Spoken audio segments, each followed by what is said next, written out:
Masechet Yevamot daf Memchet, on va commencer par Memzaïn Amoudbet, au troisième tiers de la page, à partir des mots Kibel Malinoto Miyad. Pour se remettre dans le contexte, on a appris les lois de la Gérout, de la conversion au judaïsme. Pour qu'un goy devienne juif, il doit y avoir 3 opérations. La procédure, c'est premièrement l'adhésion aux mitzvot de la Torah, qu'il accepte d'accomplir la volonté divine par l'accomplissement des mitzvot. Ça, c'est ce qu'on appelle en hébreu Kabbalat ol mitzvot. Après cela, il faut faire la Brit Mila. Et ensuite, la Tevila, l'immersion dans le mikvé. Alors, la Braïta nous disait Kibel, Malin Otomiyad. S'il a été Mekabel, s'il a accepté le joug divin, s'il a accepté d'accomplir les mitzvot, toutes les mitzvot de la Torah, alors immédiatement, on procède à la circoncision. Brit Mila. Miyad. La Gemara se demande, Maïtama, pourquoi il faut s'empresser? Pourquoi faire vite? Dès qu'il a dit oui, je veux faire les mitzvot, je veux accomplir la volonté divine, allez, tout de suite, on passe à la Brit Mila. Pourquoi Miyad?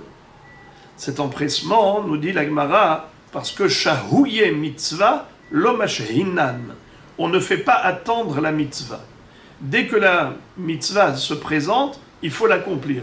Mitzvah balayadecha al tahmitzena. Ça veut dire que c'est une mitzvah de le convertir au judaïsme à partir du moment où il a prouvé sa sincérité. Dès que nous avons une preuve certaine que ce goy a une vraie volonté de se convertir, pas pour un intérêt quelconque, alors, au contraire, c'est une mitzvah de l'introduire dans l'alliance avec Hachem. Nishtayrubo tzitzin amerakvin et amila. On avait vu dans la Braïta que si jamais, quand on a fait la Mila, on a coupé le prépuce, on a laissé des peaux au niveau de la Mila, eh bien, ça dépend. Il y a des tzitzines qui sont merakvin, il y a des tzitzines qui ne sont pas merakvin et amila. Il y a des peaux, des restes, des résidus du prépuce qui empêchent la mitzvah de la Mila. Mais parfois, ça n'empêche pas. De quoi ça dépend? Kedit nan, comme on a appris dans Masechet Shabbat, Eluhen tzitzin amerakevin et amila. Basar ha'hofe et rov ha'atara, ve'eno ochel bitruma. On a appris dans Masechet Shabbat que un Kohen qui est Harel ne peut pas manger de la terouma. Et pas seulement s'il est Harel, ça veut dire qu'il n'a pas du tout fait la circoncision, même s'il a fait la Mila, mais il reste de la peau sur la majorité de la hauteur de la couronne. Car la Brit Mila se fait au niveau du prépuce qui se situe au niveau de la Hatara. La Hatara, c'est la couronne. La couronne, c'est la partie qui est oblique. Au bout de la verge, il y a donc la Hatara qu'on doit découvrir complètement, lui retirer tout le prépuce. Or, s'il reste une peau qui recouvre la majorité de la hauteur de la Hatara, la Mila n'est pas cachère. Il faut absolument corriger, rectifier et couper cette peau-là. Et c'est ce que nous dit ici la Gemara, comme c'est écrit dans la Mishnah, que pas seulement si la majorité de la circonférence est recouverte de peau, mais même si c'est juste dans un côté. C'est pas tout le contour, juste dans un côté. Mais cette peau qui se trouve à un certain niveau, elle recouvre la majorité de la hauteur de la Hatara. Dans ce cas-là, la Mila n'est pas kshera. Mais si c'est moins que cela, ça s'appelle tzitzin she'enan merakvin et amila. Ça n'empêche pas la mitzvah, mais ce n'est pas joli, ce n'est pas une Mila parfaite. Or, nous le savons, que toutes les mitzvot que nous accomplissons doivent être dans la perfection. C'est ce qu'on appelle Hidur mitzvah. La Gemara, dans Masechet Shabbat, l'apprend et le déduit du pasuk Ze eli ve'anvehu, Elohe aviv aromemenu, Ze keli ve'anvehu, itna'e lefanav bemitzvot. Embellit les mitzvot.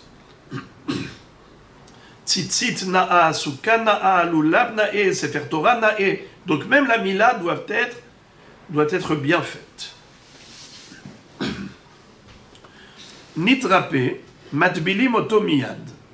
Après la circoncision, on attend que ça cicatrise. Une fois que ça a guéri, on le fait passer au mikvé.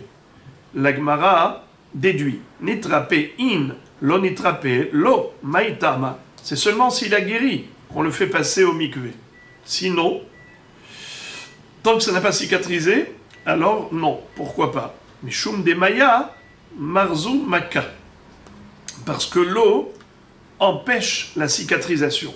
Si tu n'attends pas que ça sèche complètement, tu vas le faire passer à l'eau mikvé quand la plaie est encore ouverte, alors ça peut créer une infection et retarder la guérison.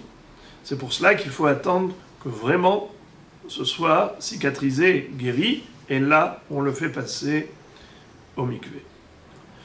Ushne talmidei chachamim omdim al gabav. Dans le descriptif de la Baraïta, à propos de la conversion au judaïsme, on avait vu qu'il fallait la présence de 2 Talmidei Chachamim au mikvé quand il était en train de se tremper, et il récitait des mitzvot, il relatait toutes sortes de passages de la Torah. Alors la question de la Gemara, Ve'a amar Rabbi Chiya amar Rabbi Yochanan ger tzarich shlosha. Comment peux-tu dire que 2 Talmidei Chachamim suffisent?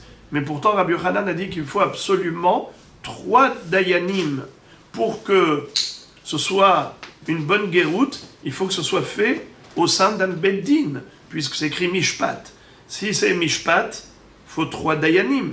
Alors comment 2 suffiraient? La Gemara répond qu'en effet il faut corriger. Amar Rabbi Yochanan, les Tana, Tane Shelosha.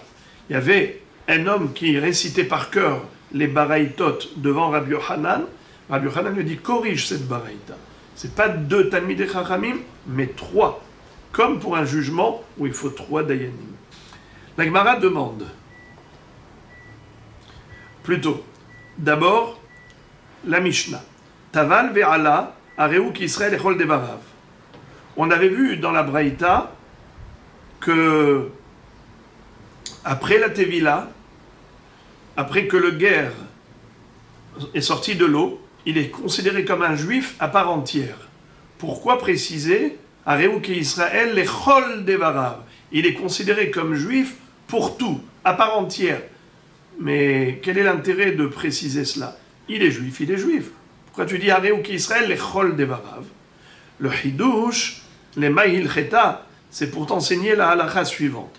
Des ihadarbe ou mekadesh bat Israël, Israël mumar karinabe, ve kidushav kidushin.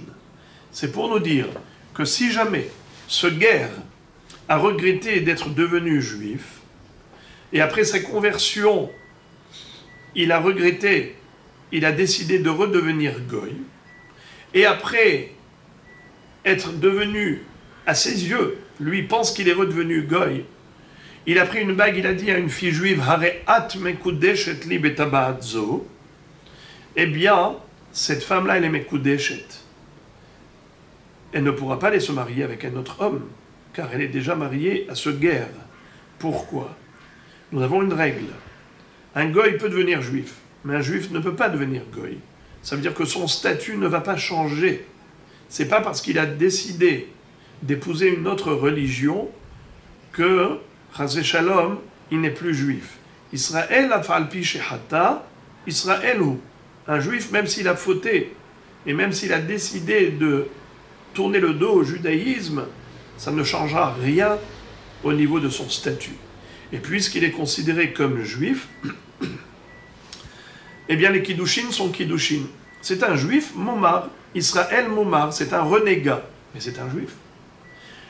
De ce fait, cette femme-là, elle est mekudeshet. C'est pour ça qu'on a dit Hareu ki Israël echol devarav, afilu im hazar les souro. Même si il a fait machine arrière et qu'il a voulu redevenir goy, c'est impossible. Car une fois qu'il est devenu juif, un juif ne peut pas devenir goy. Ehad ger ve ehad meshu'av. La Gemara maintenant se rapporte à ce qu'avait dit la Braïta, que un Evet Kenaani, lorsqu'on le libère, eh bien, il obtient le statut d'un juif à part entière. Et seulement, il faut qu'il passe au mikvé. La tevila. Nous avions cru, quand on a dit Ehad ger ve'ehad eved meshuhrar, kasalka da'atar lekabel alav le mitzvot. On a cru que de la même façon que pour qu'un goy devienne juif, il faut obligatoirement qu'il accepte d'accomplir les mitzvot de la Torah, Kabbalat ol mitzvot. Ainsi, le Eved Kenaani, lorsqu'on va le libérer, pour qu'il devienne juif, il faut qu'il ait accepté d'accomplir les mitzvot. C'est-à-dire, un Eved Kenaani, comment ça marche? Au début, c'était un goy classique. C'était un esclave. Il appartenait à un goy. Le goy, propriétaire de cet esclave, a vendu ce goy, ce Eved Kenaani, à un juif. À ce moment-là, qu'est-ce que doit faire le juif? Il doit lui faire la mila et la tevila. Cette mila et cette tevila, ce n'est pas pour une conversion au judaïsme, c'est pour une conversion à la avdout, pour devenir son Eved Kenaani.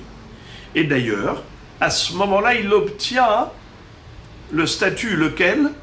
C'est qu'il n'est plus vraiment goy, il n'est pas vraiment juif, il a les mitzvot comme celles d'une femme.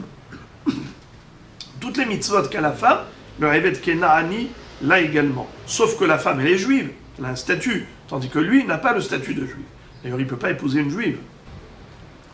Mais le Eved Kenaani, lorsqu'on va le libérer, il va devenir juif.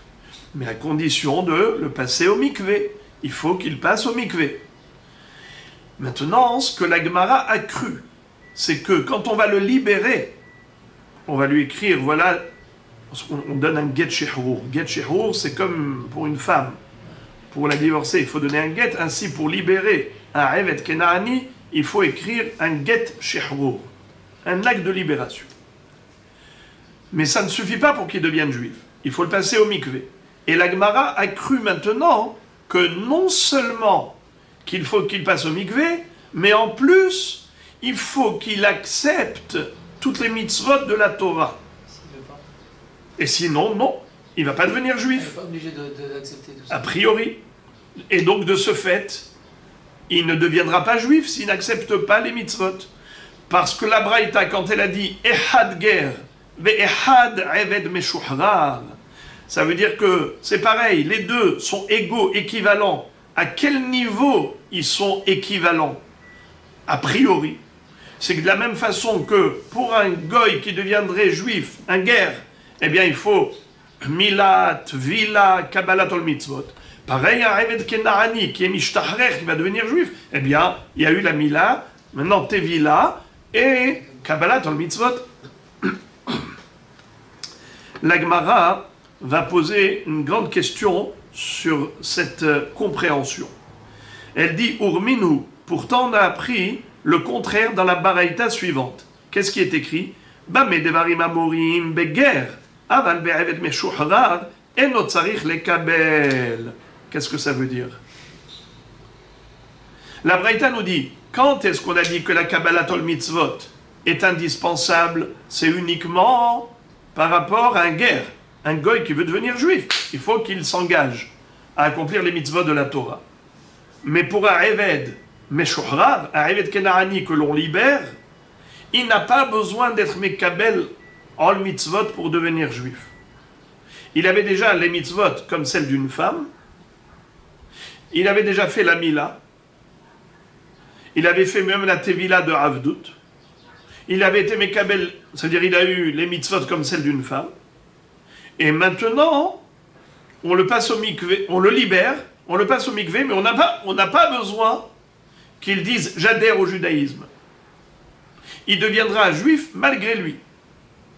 Juif malgré lui. C'est un Eved Kenaani meshuhrar. Tu vois donc qu'il y a une contradiction. Amar Rav Sheshet répond, et il dit « la kashia, ce n'est pas contradictoire ». Ah, Rabbi Shimon ben Elazar, ah, Rabbanan. En fait, ça dépend d'une mahloket entre Rabbi Shimon ben Elazar et Hachamim. Selon Rabbi Shimon ben Elazar, il devient juif malgré lui. Pas besoin d'être Mekabel Ol Mitzvot. Tandis que Hachamim exige Kabbalat Mitzvot. Si cet homme-là n'a pas été Mekabel les Mitzvot, ce Eved Kenarani ne deviendra pas juif. Donc je répète, en fait ce n'est pas une contradiction entre deux baraïtot, c'est que c'est tout simplement une mahloket. La première baraïta qui dit que ils sont pareils, le ger et le Eved Kenarani, Meshuhrar, les deux doivent être Mekabel Mitzvot pour devenir juif, c'est Chachamim. C'est selon l'avis de Rabbanan. Mais d'après Rabbi Shimon ben Elazar, ils ne sont pas du tout égaux. Car le goy qui veut devenir juif, pour être guerre, il faut être Mekabel Mitzvot. Mais un Eved Kenarani qui veut devenir juif, enfin qui ne veut pas devenir juif, il ne veut pas. Même s'il ne veut pas, il le deviendra. C'est ce que pense Rabbi Shimon ben Elazar. Alors je répète, la première des grandes lignes. Amar Rav Sheshet, la Kashia, ce n'est pas contradictoire. Ha, Rabbi Shimon ben Elazar, ha, Rabbanan. Cette baraïta, elle va d'après Rabbi Shimon ben Elazar, et cette baraïta, elle va d'après Rabbanan. Des Tanya, comme on retrouve cette mahloket dans la baraïta suivante. En fait, il faut le savoir, que cette mahloket, elle est basée sur la compréhension d'un din qui concerne la Yefat Tohar. Yefat Tohar, c'est la jeune fille Goya qui a été prise en captivité par un soldat juif. La parashat Kitetse nous prescrit toute une ordonnance à propos de Yefat Tohar. On va lire peut-être les psukim, c'est mieux. Kitetse la milchama aloivecha. Si tu pars en guerre contre ton ennemi, Untano Hashem Elokecha beyadecha, et Akshbaruch Hu te transmettra, va te livrer ton ennemi entre les mains, Veshavita Shivio, et tu vas pouvoir prendre en otage des captifs, Veraïta Bashivia, et tu vas trouver parmi les captifs, Eshet Yefat Tohar, une femme belle d'apparence, Vehashak Tabai, tu vas la désirer, Velakarta Lecha Leisha, pour la prendre comme femme. Vahaveta El Tor Betecha, tu l'amèneras chez toi à la maison, Vegillecha et Drosha, elle devra se raser la tête, Ve'asta et Tziporneha, on verra que ça veut dire, elle fera les ongles, Ve'esira et Simlat Shivia Me'aleha, elle devra retirer les beaux vêtements qu'elle portait parce que, qu'est-ce qu'elle faisait ces jeunes filles au front de guerre? C'était pour attirer le regard de l'ennemi, pour le distraire, pour pas que l'ennemi soit concentré dans la guerre, et en voyant ces belles femmes, l'ennemi allait se faire tuer. Donc c'était en fait un guet-apens. Les gens venaient avec ces femmes-là au front de guerre pour perturber l'ennemi. Alors, étant donné qu'elle mettait de très beaux vêtements, il faut maintenant qu'elle s'enlaidisse pour atténuer la force du Yetzer Hara de ce désir. Ve'sira et simlat shivia me'aleha, ve'yashva bevetecha, et elle sera installée chez toi, ubarta et avia ve'tima yirach yamim, elle pleurera son père et sa mère pendant 1 mois, et comme dit Rashi, c'est pour que la femme juive elle soit heureuse, et celle-là elle pleure, et c'est comme ça qu'il va perdre goût à ce désir. Et ensuite, tu vas pouvoir la prendre comme épouse. Et si après tout cela, tu n'en veux pas, alors tu la laisseras partir en liberté. Tu ne pourras pas la vendre comme esclave. Tu ne peux pas la faire souffrir après lui avoir fait cela. Tu ne peux même pas t'en servir, puisque tu l'as fait souffrir. Bon. J'ouvre une parenthèse juste pour dire que comment ça se fait que la Torah est autorisée. Toute cette procédure, Rachid dit dans le Chumash que Dibra Torah keneged Yetzer Hara, lo Dibra Torah ela keneged Yetzer Hara, she'imen HaKadosh Baruch Hu matira, yisaena be'isur. Hachem ne demande pas l'impossible. Ce jeune soldat qui, au front de guerre, est un peu déstabilisé, déconnecté de son environnement et de son cocon naturel, eh bien, il peut glisser dans une recherche de plaisir de ce type. C'est pour cela que la Torah va dire, eh bien, c'est permis. Parce que comme c'est impossible pour lui de résister, ce qui est irrésistible, la Torah, quand c'est irrésistible, la Torah l'a permis. De là, déduisent les commentateurs que tout ce qui est écrit dans la Torah, tout ce qui est assourd, l'homme n'a aucun prétexte pour dire « mais c'est trop dur, c'est trop dur ». Parce que si c'était vraiment trop dur, Akadosh Baruch Hu l'aurait permis. Si Hachem l'a interdit, c'est que c'est possible. Car Dieu ne demande pas à ses enfants l'impossible. La preuve, c'est que quand c'était impossible, il a permis. On voit que ici, il y a eu une permission exceptionnelle. Donc je ferme la parenthèse juste pour rappeler la partie moussarik que Rashi soulève. Revenons à cette Yefat Tohar. Cette Yefat Tohar là, qui était une Goya, il ne peut pas l'épouser immédiatement. Il faut attendre un mois. Je traduis pour l'instant un mois. On verra après une marloquette, est-ce que c'est un mois ou 3 mois. En tout cas, il faut attendre une certaine période, durant laquelle elle va changer de vêtements, elle va se raser la tête, elle va s'enlaidir, et ainsi de suite. Et après, il pourra l'épouser. Question, est-ce qu'il est possible d'abréger le temps d'attente? Si par exemple il veut se marier avec elle tout de suite, est-ce possible? A priori, la Torah dit, non, Yerah Yamim. Yerah Yamim, a priori, ça veut dire un mois. Eh bien, figurez-vous que Rabbi Shimon ben El-Hazar dit, c'est possible. Comment? Eh bien, il va l'obliger à être esclave. Cette captive, il va la rendre esclave. Donc il va la passer au mikvé pour qu'elle devienne shifha. Et après cela, il a fait passer au mikvé pour la libérer. Ça veut dire tout de suite, il a rendu esclave, tout de suite il a libéré.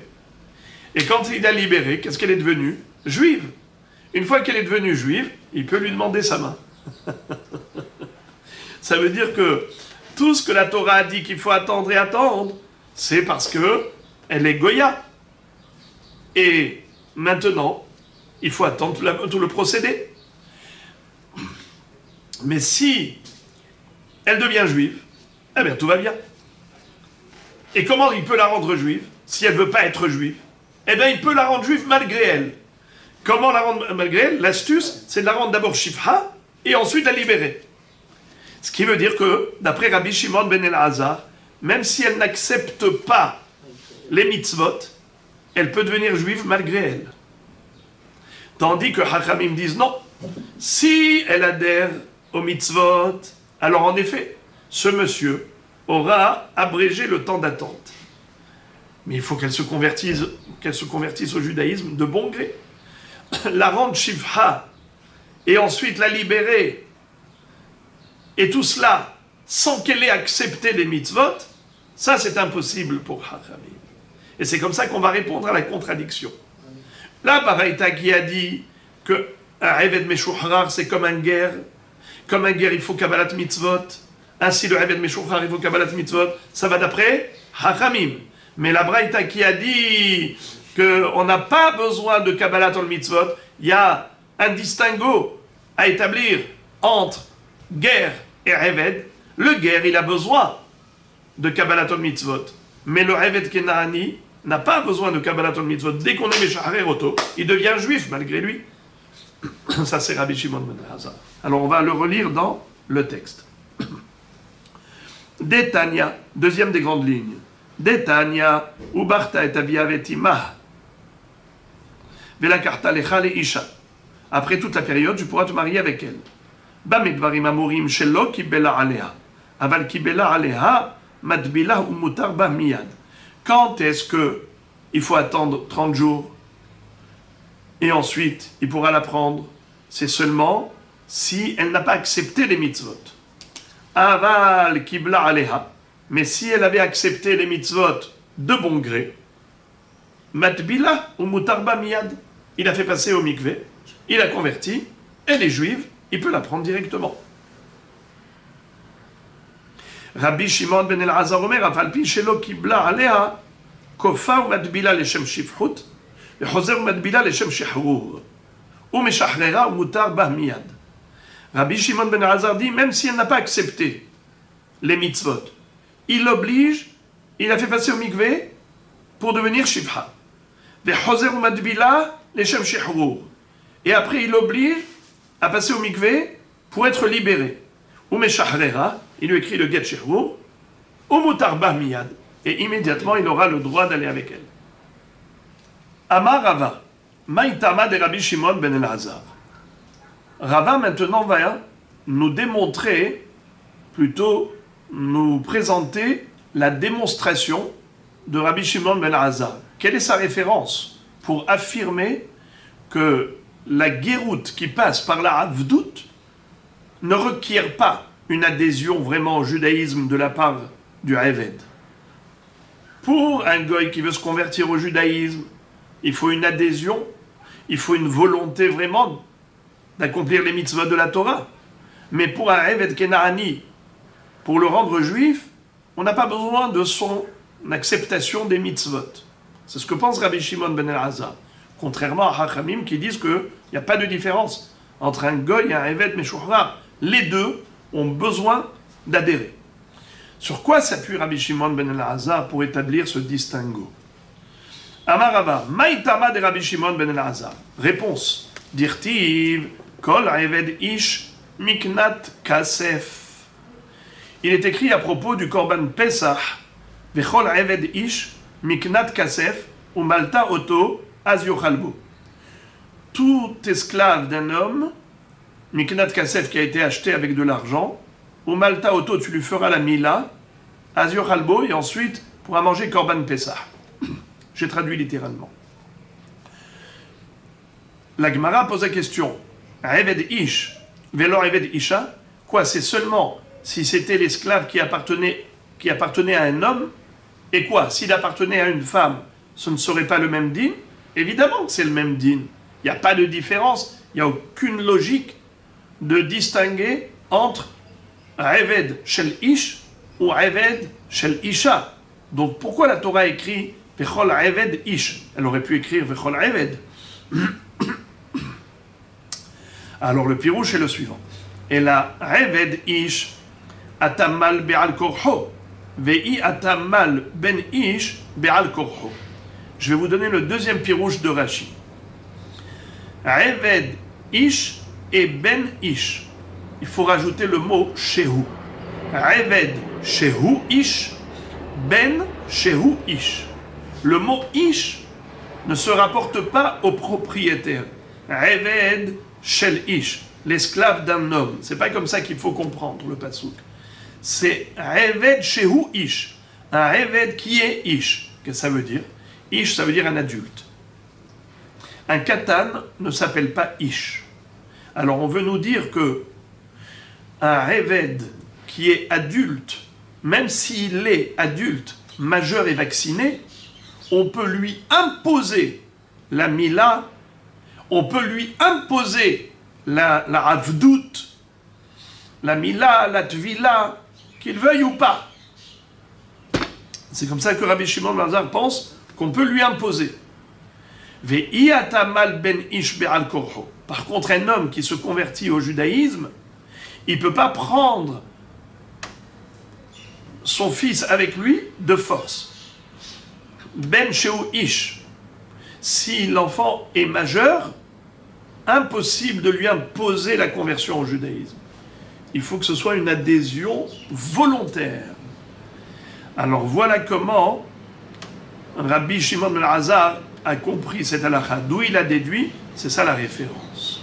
C'est à propos du Korban Pesach, où il est écrit Kol Eved Ish Miknat Kasef Hu Yochalbo ou Malta Oto Az Yochalbo, puisqu'il est écrit Vechol Eved Ish, ça veut dire Davka, pas Davka, même s'il est Ish, ce Eved, même s'il est adulte, ce Eved, ou Malta Oto, tu lui fais la Mila malgré lui. Tandis si c'est un Ben Ish, un Ben Shehu Ish, le père il s'est converti au judaïsme, Il veut amener son fils avec lui. Est-ce qu'il peut lui imposer, le forcer à faire la mila pour se convertir? Réponse, non.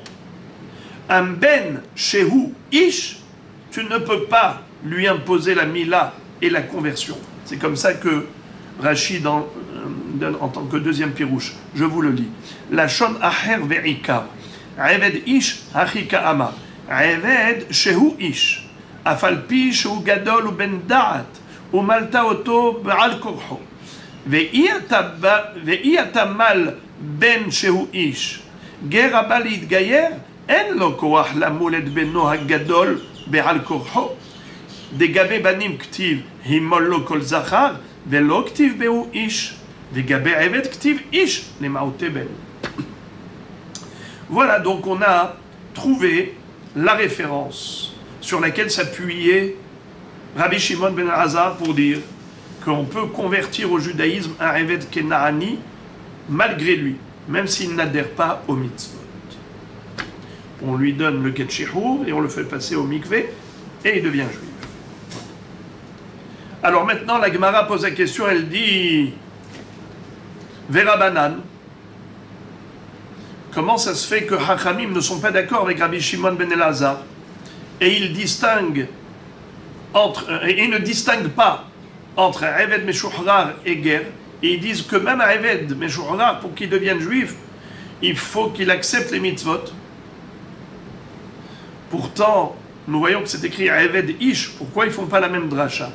Vera Banan et Chachamim, eux, qu'est-ce qu'ils pensent? Amar Roula le Emora explique la Shita des Tanaïm de Chachamim, Keshem Shiyatamal ben Ish Baal Korho, car Iyatamal Eved Ish Baal Korho. Pas du tout. De la même façon que tu ne peux pas imposer la mila à un goy adulte, il ne veut pas se convertir au judaïsme. Quoi, tu peux lui imposer la conversion, lui faire la mila malgré lui? Évidemment que non. La conversion, c'est une adhésion au judaïsme. Eh bien, pareil pour un Eved Kenaani. Tu ne peux pas lui faire la mila malgré lui. Be'al korho.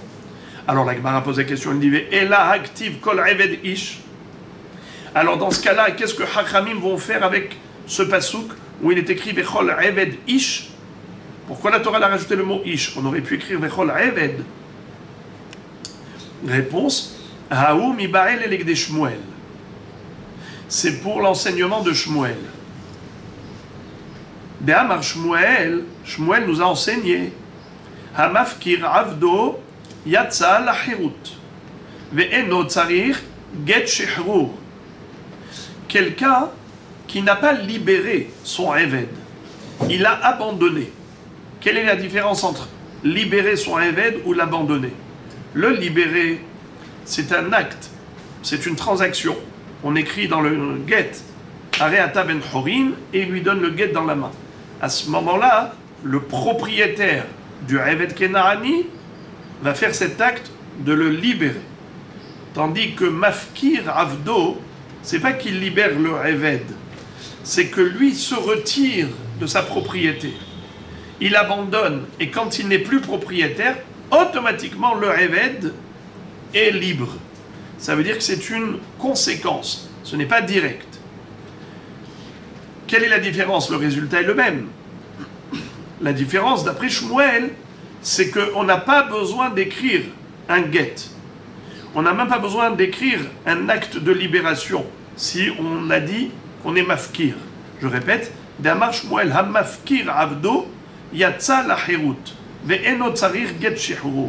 Shene'emar, d'où il déduit ça Shmuel, Shene'emar, kol eved ish miknat kasef. Eved ish velo eved isha, ela eved sheyesh lo reshut lerabo alav karouy eved, ve'she'en reshut lerabo alav eno karouy eved. C'est-à-dire, quand est-ce qu'un homme s'appelle Eved? C'est quand il est Eved Ish. Il appartient à un Ish. Eved Shel Ish. Mais si il n'y a pas de Ish qui est propriétaire du Eved, alors le Eved n'est pas Eved. Vechol Eved Ish. Pourquoi la Torah a écrit le mot Ish? C'est pour faire allusion à la possibilité qu'a le propriétaire de rendre son Eved Ben Horin même sans avoir recours à une écriture de guet. Comment? Eh bien, c'est que tout simplement, il se retire de sa propriété. Il n'y a plus de ish, donc il n'y a plus de Eved, car le Eved, il dépend de Eved ish. Mais s'il n'y a pas de ish, il n'y a pas d'Eved. Tosfot pose une très grande question. Ils disent alors dans ce cas-là, pourquoi Bichlal on a besoin d'un guet en général? On aurait pu économiser le papier et le travail et l'argent que ça coûte, le sofer. Tu aurais pu tout simplement libérer le Eved Kenaani que tu veux libérer en faisant un hefker, en l'abandonnant, puisque le résultat est le même. Que l'on soit actif ou passif, le résultat est le même. Actif, ça veut dire j'ai donné un get shirur, j'ai libéré le Eved. Moi, propriétaire, c'est moi qui l'ai libéré. Ou bien, hefker, le propriétaire, je me suis retiré, donc s'il n'y a pas de propriétaire, donc le Eved n'est plus esclave. Mais qu'est-ce que ça change? Alors il y a tout un débat dans le Tosfot, et il y a beaucoup à dire à ce propos. C'est juste une parenthèse pour savoir que la question a lieu d'être posée. On continue. Matkif la Rav Papa. Rav Papa objecte. Il n'est pas d'accord avec tout ce que nous a expliqué maintenant Rav Shechet. Car Rav Shechet, pour résoudre la contradiction entre deux baraïtot, il y a une baraïta qui dit que le Eved Kenaani Meshouhrar, c'est comme un guerre. Il y a une baraïta qui dit c'est pas comme un guerre. Pour le guerre, il y a besoin d'adhésion, il y a besoin de Kabbalat al mitzvot. Mais pour le Eved Kenaani Meshouhrar, non. C'est qui? C'est Rabbi Shimon ben Elazar. La baraïta qui dit que c'est pareil, le Eved Kenaani ne pourra devenir juif après son shirur que s'il adhère au mitzvot exactement comme un guerre classique. C'est qui l'auteur de cette braïta? C'est Hachamim. Maintenant, sur quoi s'est appuyé Rav Shechet pour dire que il y a mahloket entre Hachamim et Rabbi Shimon ben Elazar à ce propos? Il s'est appuyé sur la braïta de Yefat Tohar, la jeune captive. La Torah dit qu'il faut attendre une période de 30 jours. Est-ce qu'il est possible d'abréger ce zman? Hachamim disent non, tu ne peux pas lui imposer. Rabbi Shimon ben Elazar dit oui, tu peux lui imposer d'être shifra, ensuite lui imposer d'être bat horin, et elle est devenue juive. En 2 temps, 3 mouvements. Mais Matkif là, Rav Papa. Rav Papa dit, je ne suis pas d'accord avec toi, Rav Shechet. Je peux très bien dire, Imour, des shamat leou les rabanan biyifat to'ar, des lo shaykha b'mitzvot, aval eved, des shayach b'mitzvot, hachinami de afilu rabanan modu. Je peux très bien dire que par rapport à Eved Kenaani, il n'y a pas de mahloket entre Rabbi Shimon ben Elazar et Hachamim. Même Hachamim pourrait être d'accord car Eved Kenaani peut devenir juif même s'il n'adhère pas au mitzvot. On peut le libérer et malgré lui, il est juif. Même Hachamim serait d'accord avec Rabbi Shimon ben Elazar. Alors, comment ça se fait qu'ils se sont opposés? Eux, ils se sont opposés dans le cadre de Yefat Tohar. Parce que Yefat Tohar, qu'est-ce que propose Rabbi Shimon ben Elazar? De faire ça en 5 minutes. Tu la rends shifha, tu la rends bat horin. Est-ce que cette femme-là a vécu en tant que shifha? Est-ce qu'elle a accompli les mitzvot? Mais non, pas du tout. Tandis qu'un Eved Kenaani classique, il a vécu dans la maison d'un juif. C'était un Eved Kenaani, il accomplissait toutes les mitzvot comme une femme et ainsi de suite. Donc, ce Eved Kenaani, lui, même si il n'adhère pas vraiment aux mitzvot, il est juif à part entière parce qu'il avait déjà les mitzvot qu'il avait accomplies dans la maison d'un juif. On va lire Rashi. Imour de kashamat le rabanan dépliqué de Rabbi Shimon de lo aviatakanta beyefat tohar de lo shaykha bemitzvot. Quand est-ce que les chachamim s'opposent à Rabbi Shimon ben Elazar et il n'accepte pas ce subterfuge de la rendre Shivha et de la rendre Bat Horin, parce que cette Yefat Toar, elle n'a jamais accompli des mitzvot. Aval Eved Sheshaha Etzlo Kamayamim, mais un Eved Kenaani qui a vécu longtemps chez le juif, chez le propriétaire juif, Venahag, Veniheg Alav Mitzvot Anoagot Be'eved, et le Adon lui a imposé les mitzvot que doit accomplir le Eved Kenaani, comme les mitzvot d'une femme. Mishamat Lehu de Tzarich le Kabel. Est-ce que tu penses que Hachamim exigerait une Kabbalat ol mitzvot pour le Eved Kenaani? Peut-être que non. Peut-être qu'ils sont d'accord avec Rabbi Shimon ben Elazar pour dire qu'un Eved Kenaani n'a pas besoin de Kabbalat ol mitzvot comme un goy qui veut devenir guerre, oui, car il n'a jamais fait de mitzvot. Mais un Eved Kenaani qui a déjà fait les mitzvot chez le juif, peut-être qu'il n'a même pas besoin d'adhérer vraiment aux mitzvot, il deviendra juif malgré lui. Et quelle en est la preuve d'ailleurs? Des Tanya. Il y a une braïta que cite Rav Papa. Et Hadger, ve Had lokech Eved mina Oved Kochavim, Tzarich lekabel. Que ce soit un guerre, un goy qui se convertit, ou que ce soit un juif qui achète un esclave cananéen des goyim, Tzarich lekabel. Il faut que, pour qu'il devienne soit le guerre pour devenir juif, soit le Eved qui vient des goyim pour devenir Eved, déjà pour devenir Eved, Tzarich lekabel. Halokir mi Israël, eno Tzarich lekabel.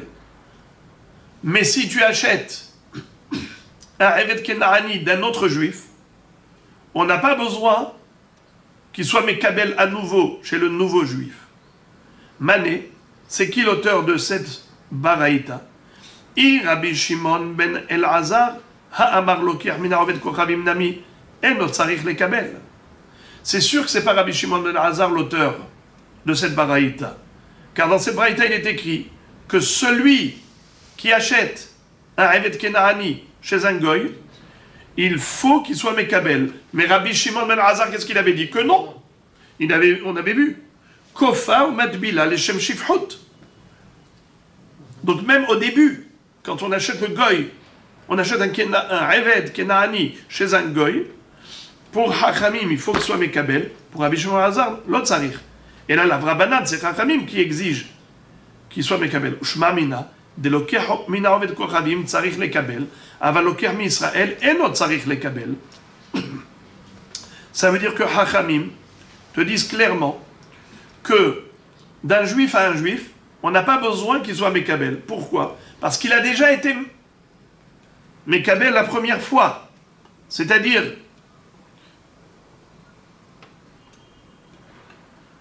il a déjà été Mekabel au début. Pour Hachamim, il faut qu'il y ait Kabbalah. Une Kabbalah. Alors, qu'est-ce qu'il est en train de nous dire ici, Rav Papa, en d'autres termes? C'est que pour Hachamim,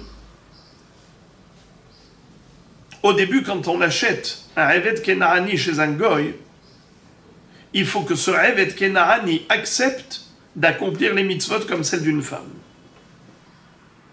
Pour Rabbi Shimon ben Elazar, pas besoin qu'il accepte. On va lui imposer, mais pas besoin qu'il accepte. Mais pour Hachamim, oui, je relis.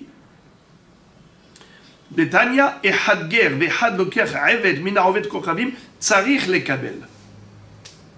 Alors, puisqu'il a été Mekabel au début, il n'a pas besoin d'être Mekabel à la fin.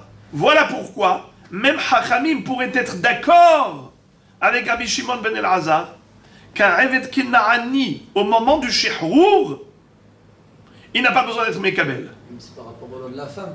Parce qu'il avait déjà reçu les mitzvot auparavant. Il a reçu le nom de la femme, peut-être qu'il n'est pas prêt de recevoir toutes les mitzvot. C'est vrai, bravo, c'est une excellente question. Excellent. Mais étant donné qu'il a déjà démarré, c'est pas besoin de... alors on dit que puisqu'il est bien parti, alors il est bien parti, ça va se faire naturellement. Puisqu'il a déjà intégré une première vie, une vie de Kabbalat ol mitzvot comme celle d'une femme, Maintenant qu'on va le libérer, eh bien il deviendra juif, même sans être Mekabel à nouveau, parce que Mistama, il adhère. Il y a eu déjà une première adhésion partielle. Pour Rabbi Shimon ben Elazar, lui dit, le Eved Kenaani, c'est très spécial. On n'a besoin d'aucun accord de sa part. Ni au début, ni à la fin. Ni au moment où on l'achète, du goy, ni au moment où on va le libérer. Comme au début, pas besoin qu'il adhère, il est tout de même hayab de faire les mitzvot d'une femme. Même après, quand on le libère, il deviendra juif, il sera hayab de toutes les mitzvot, même sans qu'il accepte. Et s'il profane le Shabbat, on le sanctionne. Et ainsi de suite. Je prends un exemple. Mais pour Hachamim, c'est pas comme ça. Pour Hachamim, il y a une différence entre le début et la fin. Au début, il faut qu'il soit Mekabel. Mais à la fin, quand on le libère, pas besoin qu'il soit Mekabel. Et quelle est la preuve que c'est ce que pense Hachamim? C'est très joli. C'est d'ailleurs que quand un juif achète d'un autre juif, il n'a pas besoin de refaire une nouvelle Kabbalat, une nouvelle adhésion, parce qu'il y a déjà eu adhésion. Donc ça va de soi. Alors la même chose, puisqu'il y a eu adhésion au début, maintenant je le libère, il deviendra juif. Ça va de soi. Et donc, ça remet en cause ce qu'a dit Rav Shechet. Parce que Rav Shechet, qu'est-ce qu'il a dit? Il a dit que la stira entre les deux baraïtot, c'est qu'il y a une braïta qui va d'après Rabbi Shimon ben Elazar et une braïta qui va d'après Chachamim. Ce n'est pas vrai, car même Chachamim sont d'accord avec Rabbi Shimon ben Elazar pour dire qu'au moment de la libération du Eved Kenaani, eh bien, il deviendra juif d'emblée, de facto, même sans qu'il soit Mekabel Befirouche. Parce qu'il a déjà été Mekabel au début. Pour Chachamim, pour Rabbi Shimon ben Elazar, même s'il n'a pas été Mekabel au début, il sera juif à la fin. Mais quand est-ce qu'il n'était pas d'accord avec Rabbi Shimon ben Elazar? C'est d'appliquer cela à Yefat Tohar, d'utiliser cela comme astuce, le statut de Avdout, de prendre la captive, de la rendre Shifha, et ensuite la libérer, la rendre Batrorine, et dire qu'elle est juive, ça non. Rav Papa dit non. Pourquoi? Parce que elle n'a jamais pratiqué les mitzvot, celle-là. Elle n'a jamais été vraiment Shifra. Ve'ela Kashia. La Gemara dit alors comment on va résoudre la contradiction entre les deux baraïtot? Et la Kashia et Hadger ve'Had Eved Meshuchrar, comment comprendre cette braïta qui compare entre les deux? Kitania haïl inyan tevila tanya. Mais au niveau de la Kabbalat ol mitzvot, faut pas comparer le Eved Meshuchrar à guerre, car le guerre il a besoin de Kabbalat ol mitzvot, mais pas le Eved Meshuchrar. Et ça c'est aussi bien Hachamim comme Rabbi Shimon ben Elazar. Alors comment comprendre la braïta qui dit qu'ils sont pareils? C'est que ils sont pareils que par rapport à la Tevila. Pour devenir juif, il faut l'opération Tevila, le trempage au mikvé. L'immersion dans l'eau du mikvé, c'est une opération indispensable pour la conversion au judaïsme d'un goy qui devient guerre et la conversion au judaïsme pour un Eved Kenaani qui devient juif. Puisqu'on a cité le sujet de Yefat Tohar, la Gemara va développer un peu ce sujet. Lisons. Tanu Rabbanan, Begileha et Rosha, Ve'asta et Tzipornea. Il est écrit dans la Torah que cette jeune fille qui a été prise en captivité, quand le juif qui l'a désirée va l'amener chez elle, elle va devoir se raser la tête, ce qui est un enlaidissement, Ve'asta et Tzipornea, et elle fera ses ongles. Que veut dire elle fera ses ongles? Rabbi Eliezer Omer Takotz. Rabbi Eliezer dit il faut qu'elle coupe les ongles. Les ongles longs, c'est dégoûtant. Les ongles coupés, c'est plus beau. Et comment ça se fait? Pourtant, ça ne l'enlaidit pas. Eh bien, c'est Gzerat HaKatuv. Comme ça dit Rashi. Takotz Atzipornaim Ka'e. Et Afalga Delav Nivul, Gzerat HaKatuvi. C'est un décret divin. Il faut faire comme ça. Rabbi Akiva Omer, Tegadel. Rabbi Akiva dit, Ve'asta et Tzipornea, c'est laisser pousser ses ongles pour que ce soit moche. Aujourd'hui, les femmes, elle laisse pousser parce qu'elle met du vernis. Quand on met du vernis, c'est joli. Mais si c'est sans vernis, c'est dégoûtant. Eh bien, d'après Rabbi Akiva, c'est dans le même esprit de Vegileha, c'est-à-dire, comme se raser la tête, c'est un enlaidissement, ainsi, laisser pousser les cheveux, c'est un enlaidissement. Ve'asta et tzipurnea. Alors, la Gemara va tout de suite expliquer. Rabbi Eliezer dit, tu veux savoir pourquoi j'ai expliqué qu'il s'agit de couper les ongles, Ne'emra asiya barosh, ve'ne'emra asiya batzipornaim. Car tu vois qu'il y a un acte à accomplir par rapport à la tête et un acte à accomplir par rapport aux ongles. La Torah dit, dans la même phrase, Vegileha et rosha, ve'asta et tziporneha. Alors, de la même façon que l'action Vegileha et rosha, c'est quoi? C'est raser la chevelure. Eh bien, ainsi, l'action à faire par rapport aux ongles, c'est couper les ongles, couper les cheveux, couper les ongles. On est dans la coupure. Comme ici, c'est retirer les cheveux, là aussi, c'est retirer les ongles. Rabbi Akiva dit non. Ne'emar asiya barosh, ve'ne'emar asiya batzipornaim, malehalan nivul, afkan nivul. Rabbi Akiva dit, certes, on a trouvé un acte à réaliser au niveau des cheveux et au niveau des ongles. Mais c'est le même esprit. C'est dans le même ordre d'idées. De la même façon que raser la tête, c'est pour enlaidir, puisque ce sont les cheveux qui embellissent la femme, et la raser, ça l'enlaidit. Ainsi, au niveau des ongles, c'est une action pour l'enlaidir. Et c'est quoi? Laisser pousser les cheveux. Pour Aya, les divrei Rabbi Eliezer, et la Braïta nous dit que Rabbi Eliezer, il a une preuve dans le Passouk, dans le Navi, où Mephiboshet ben Shaoul yarad likrat hamelech, lo asa raglav velo asa sefamo, may asiya ha'avara. On retrouve que Mephiboshet, c'était le fils de Shaoul Hamelech, lorsqu'il a entendu que David Hamelech était poursuivi par son fils Abshalom, qui voulait tuer son père. On connaît l'histoire dramatique de David et Abshalom, je ne veux pas développer le sujet, mais à ce moment-là, Mephiboshet, qui aimait David, a souffert dans son cœur pour lui. Et il a porté un deuil. Il ne s'est pas coupé les cheveux. Il ne s'est pas rasé la moustache. Il ne s'est même pas coupé les ongles des orteils. Eh bien là-bas, qu'est-ce qui est écrit? Mephiboshet ben Shaoul yarad likrat hamelech, lo asa raglav velo asa sefamo.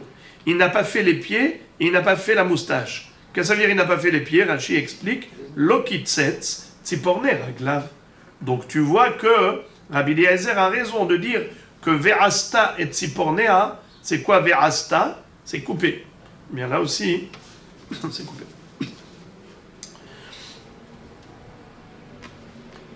Encore à propos de la Efa Toar. Tanu Rabanan, Ubarta et Aviha Vetima. La Baraïta interprète le pasouk qui parle de cette jeune fille captive qui va devoir pleurer son père et sa mère. Rabbi Eliezer Omer, Avia Aviha Mamash, Imah Mamash. Elle va pleurer, elle va porter le deuil pour son père et sa mère, vraiment, puisqu'elle aura été éloignée d'eux, puisqu'elle a été prise en captivité, elle ne les verra plus, donc elle va pleurer pour eux. Entre parenthèses, Rachid dans le Chumash dit que c'est pour que le juif, qui était peut-être même marié, il va voir la différence entre celle-là qui s'est enlaidie, qui pleure tout le temps, et la Bat Israël qui s'embellit et qui est souriante, qui est... parce que la joie donne la beauté, le sourire. Alors, c'est pour cela que on l'amène aux pleurs. On déclenche les pleurs. Ou Barta et Avia Vetima, pour pas que le juif soit attiré par la Goya.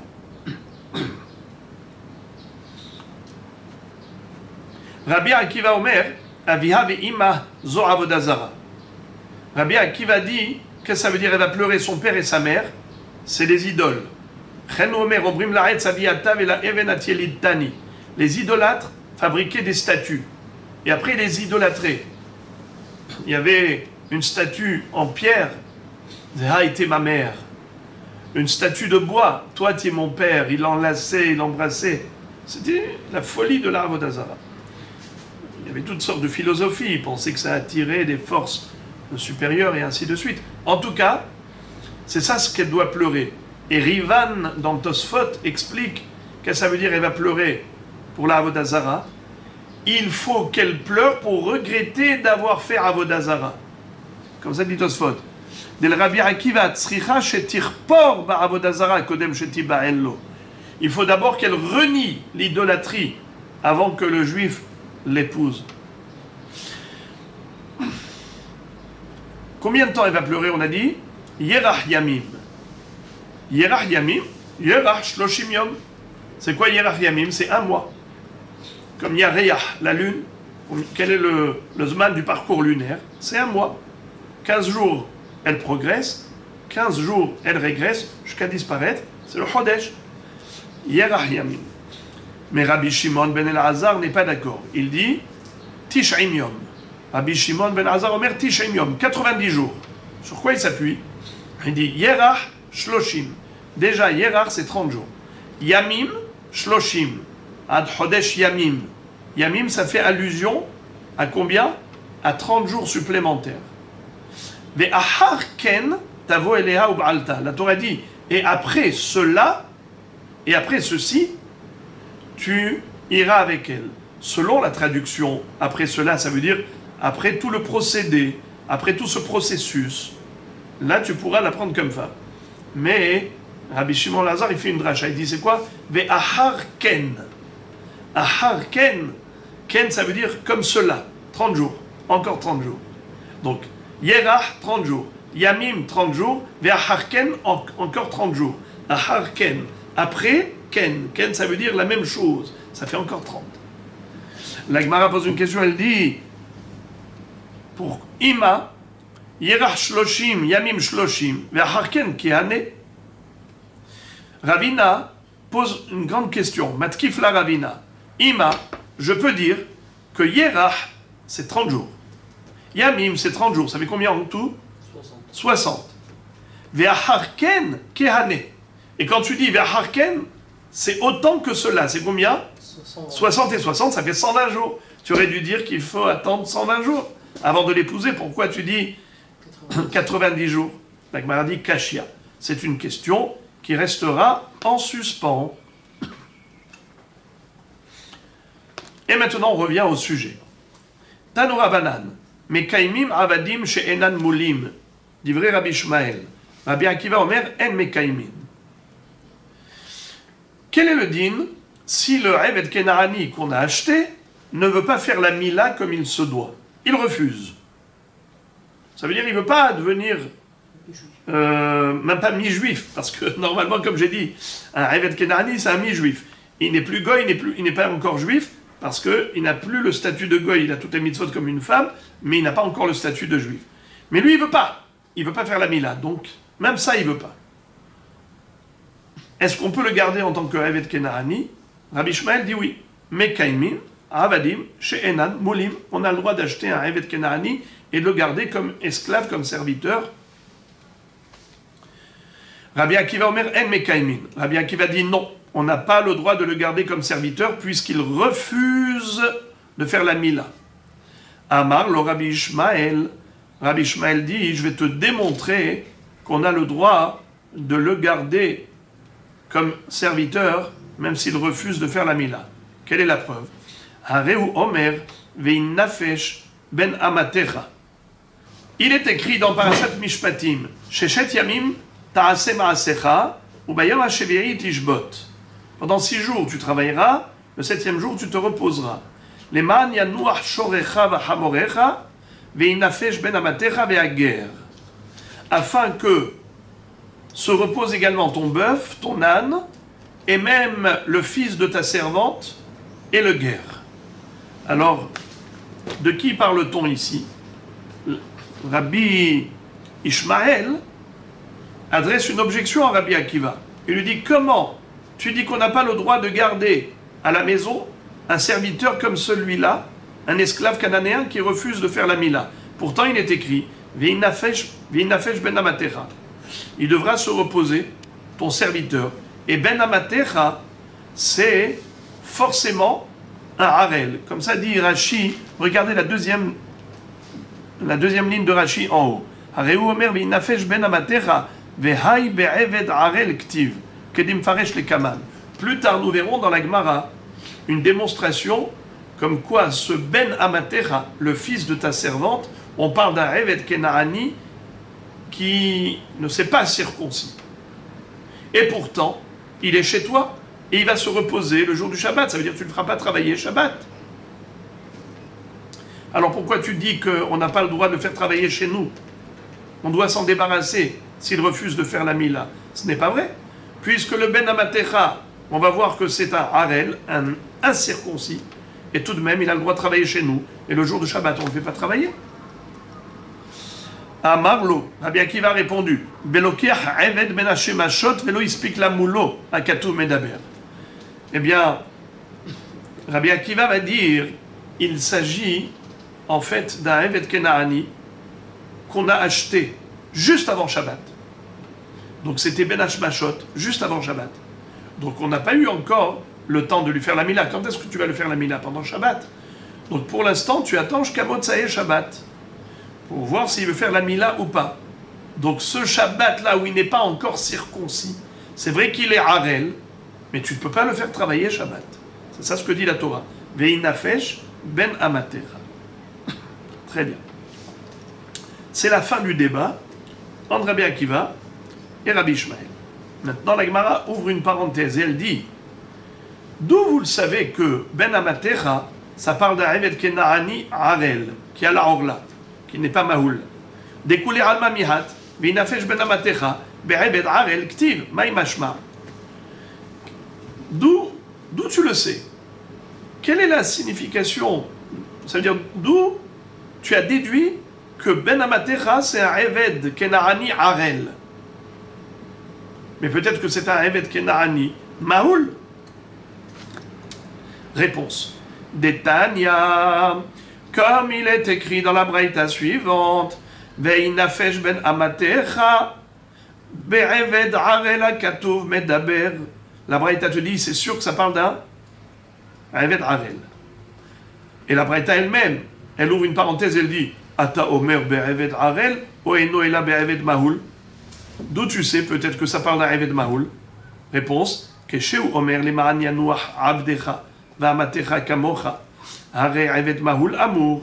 Hamani mekayem v'inafesh ben amatecha be'eved harel.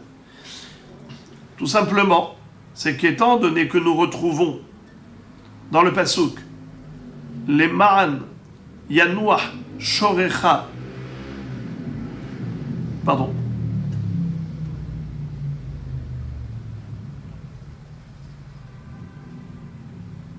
Ça, c'est un passouk qui figure dans Sefer Devarim, là-bas dans les Aseret Adiberot. On a encore une fois la mitzvah de Shabbat. Et là-bas, il est écrit Veyom Hashevi'i Shabbat Lashem Elokecha Lo ta'aseh kol melacha Ata uvincha ubitecha ve'avdecha va'amatecha ve'shorecha va'hamorecha ve'chol be'emtecha ve'gerecha asher bish'arecha le'ma'an yanuach avdecha va'amatecha kamocha.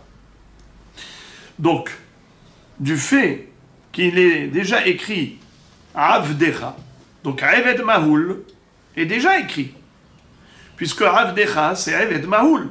Alors que veut dire Veinafesh ben amatecha? Hamani mekayem Veinafesh ben amatecha be'eved Avel. Puisqu'il y a écrit Avdecha, c'est Eved Kenaani, ben amatecha, le fils de ta servante, c'est aussi Eved Kenaani. Quelle est donc la différence? Eh bien, un Eved Kenaani classique, c'est celui qui est Mahoul. Et un Ben Amatecha, c'est celui qui est Harel. Donc tu vois que le Harel, je peux le garder chez moi. C'est ce que dit Rabbi Ishmael. Et Rabbi Akiva a dit, c'est vrai qu'on l'a gardé chez nous pour Shabbat, C'était que pour le premier Shabbat, parce qu'on n'a même pas eu le temps de faire la Mila. On l'a acheté juste avant l'entrée du Shabbat, Ben Hashmashot. Alors qu'est-ce qu'on peut faire? Alors on l'a gardé pour Shabbat, et ce Shabbat-là, on n'a pas le droit de le faire travailler. Mais sinon, après Shabbat, il faut qu'il choisisse. Soit qu'il fasse la Mila, soit qu'il parte. Il part, ça veut dire on va le revendre à un autre goy. Vehager, Zeger Toshav. On a dit dans la Braïta, c'est quoi Vehager? Zeger Toshav. C'est ça ce que dit la Braïta. Pardon, c'est ici, la Braïta le dit. Vehager, Zeger Toshav. Vous savez qu'est-ce que c'est que Ger Toshav? Il y a une différence entre Ger Tzedek et Ger Toshav. Ger Tzedek, c'est un goy qui s'est converti au judaïsme, qui est devenu complètement juif. Il a pris sur lui les 613 mitzvot. Ger Toshav, c'est un goy qui veut plus croire en Avodah Zara, il croit en Dieu. Et d'après certains, même carrément, il est shomer les 7 mitzvot noachid. En tout cas, il fait plus Avodah Zara, il reconnaît Hachem comme l'unique Dieu du monde. Eh bien, figurez-vous, c'est que le Ger Toshav, il doit être shomer Shabbat. Incroyable. C'est pour ça que c'est écrit Vehager. C'est qui ce guerre? C'est pas un guerre tzedek. Le guerre tzedek c'est normal, c'est un juif. Mais ici quand on dit guerre, ça parle de guerre toshav. Même lui il doit être shomer Shabbat. Comment ça se fait? Comment ça se fait? Rachid dit quelque chose d'extraordinaire. Guerre toshav chez kibel alav chez lola avod avodazara ve ochel nevelot. Même s'il mange des charogne et des nevelot, il n'y a aucun problème. Parce que c'est un goy.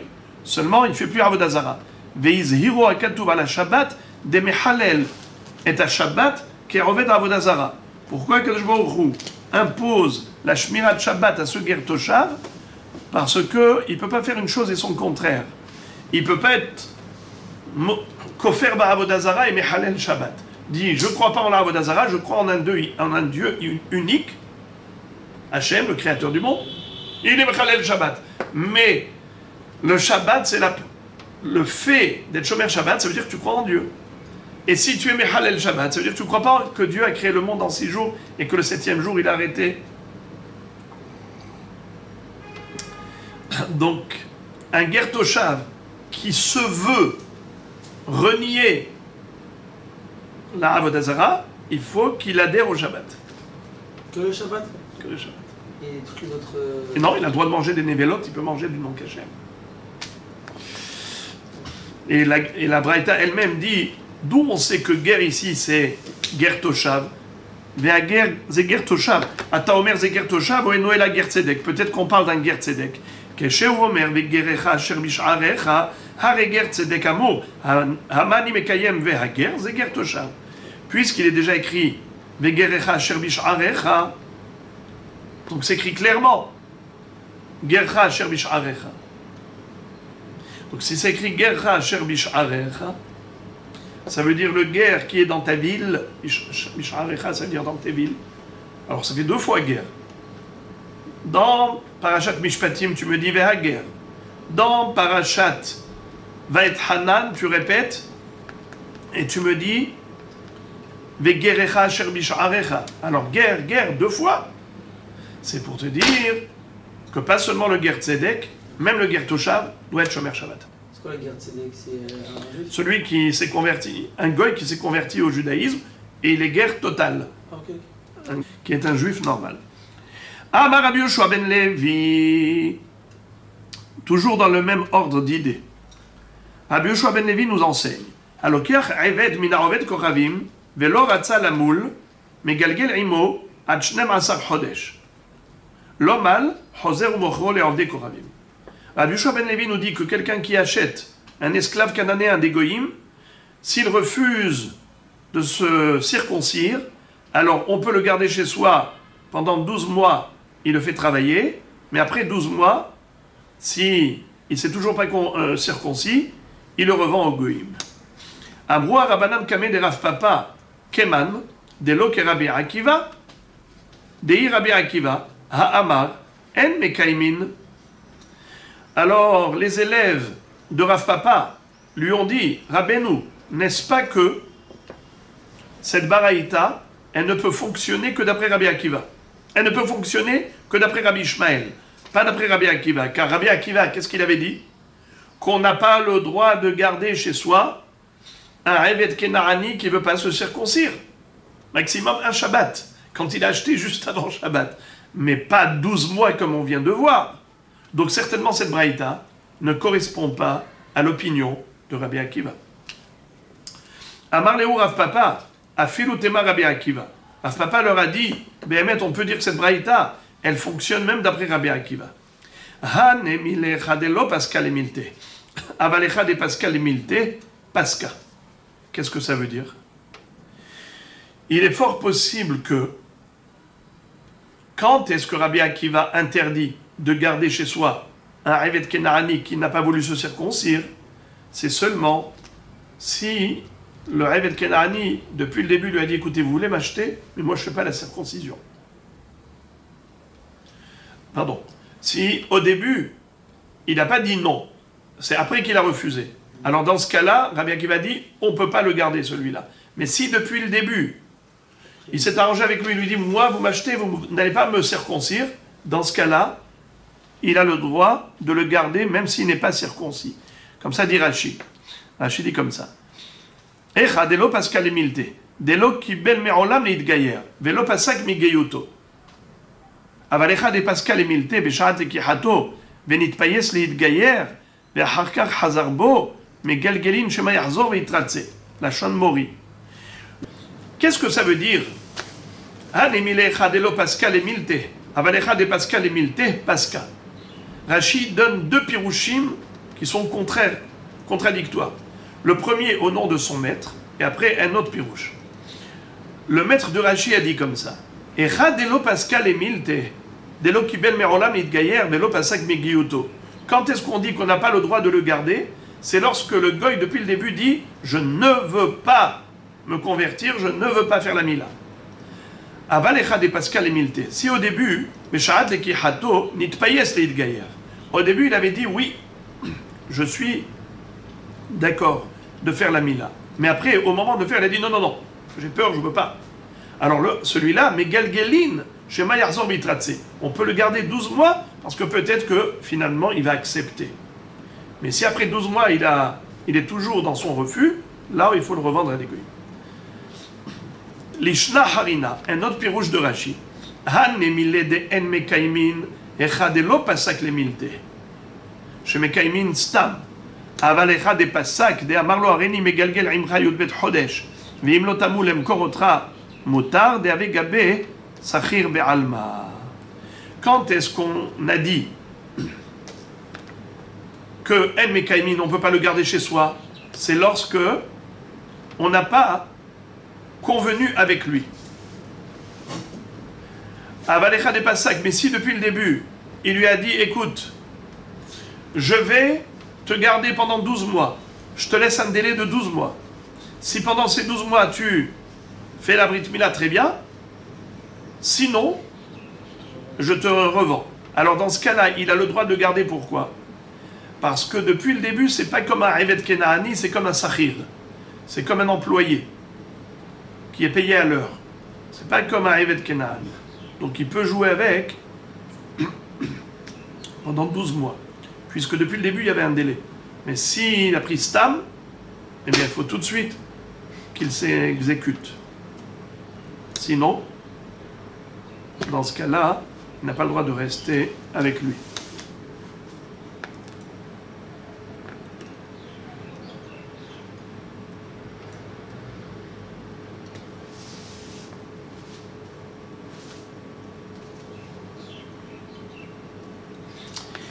Bon, Amar Rav Kahana.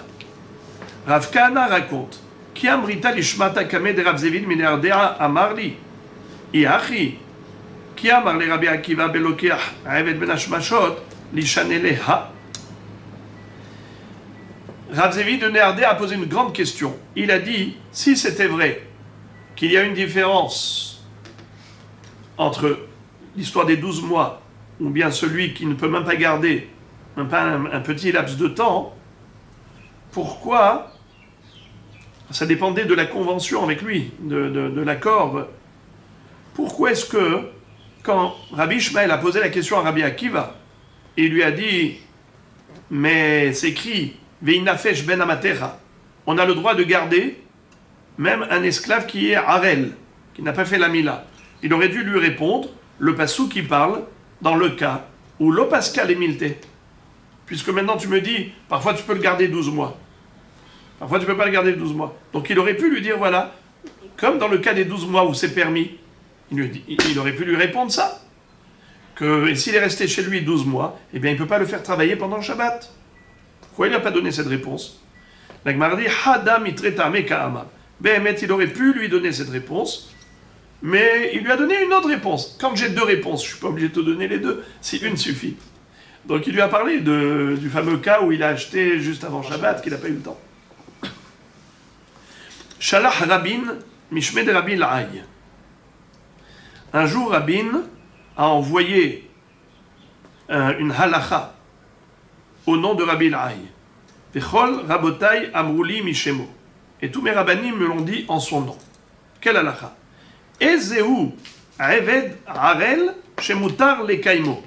Quel est le Eved Harel qu'on a le droit de garder chez soi? Ze chez les Kaho Rabo Almenat Shelo Lamulo. C'est celui dont le maître, au moment où il a acheté avec la kavana de ne pas lui faire la mila.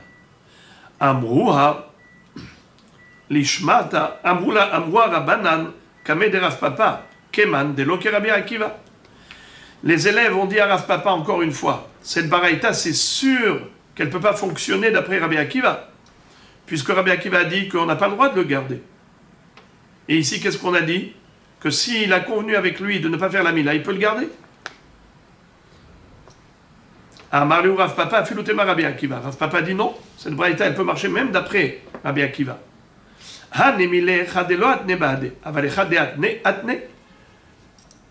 Car je peux dire quand est-ce que, en effet, le maître ne peut pas le garder. C'est seulement s'il n'y a pas eu de tnaï. Mais si depuis le début il a posé cette condition et il lui a dit,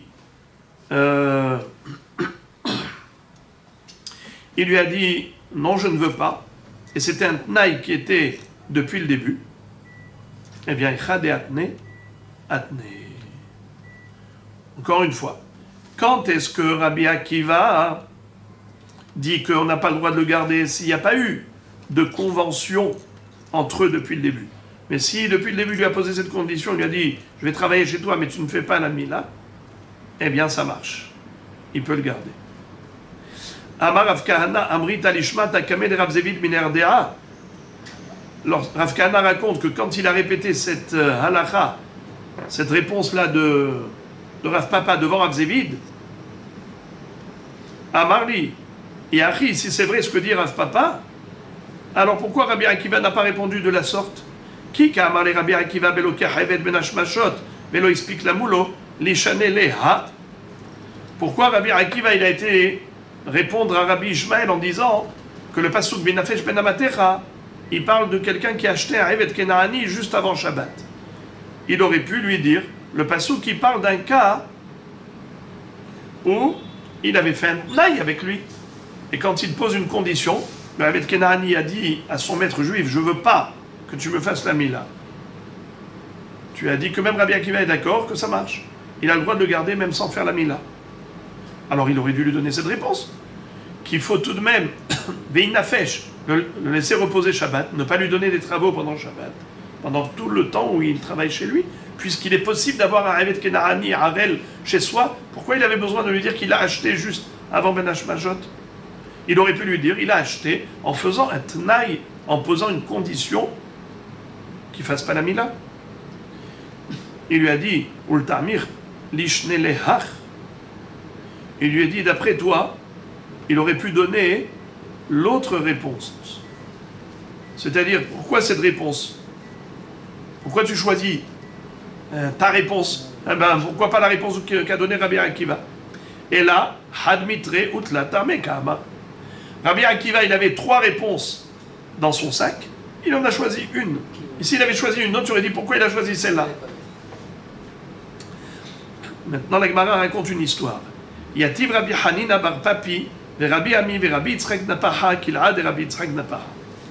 Un jour, Rabbi Hanina bar Papi et Rabbi Ami et Rabbi Yitzchak Napaha se trouvaient devant la porte de la maison de Rabbi Yitzchak Napaha. Là-bas, dans la Arsadra, dans le préau qui se trouvait devant sa maison. Viyatve veka amri. Ils étaient assis en train de discuter de Torah. Et voilà la halakha qu'ils étaient en train d'étudier. Ir Achat Haïta be'Eretz Israël. Ils ont raconté une histoire. Il y avait une ville en Eretz Israël. Veloratsu avadeha lamoul. Les habitants de cette ville avaient acheté des avadim kenaanim, des avadim goïm, et les avadim n'ont pas voulu faire la mila. Vegilgelu imahem ad 12 chodesh. Ils les ont entretenus pendant 12 mois. Ensuite, ils les ont revendus à des goïms, puisqu'ils n'ont pas voulu les garder. Keman, selon qui ça va, qui haïtana, comme le Tana suivant.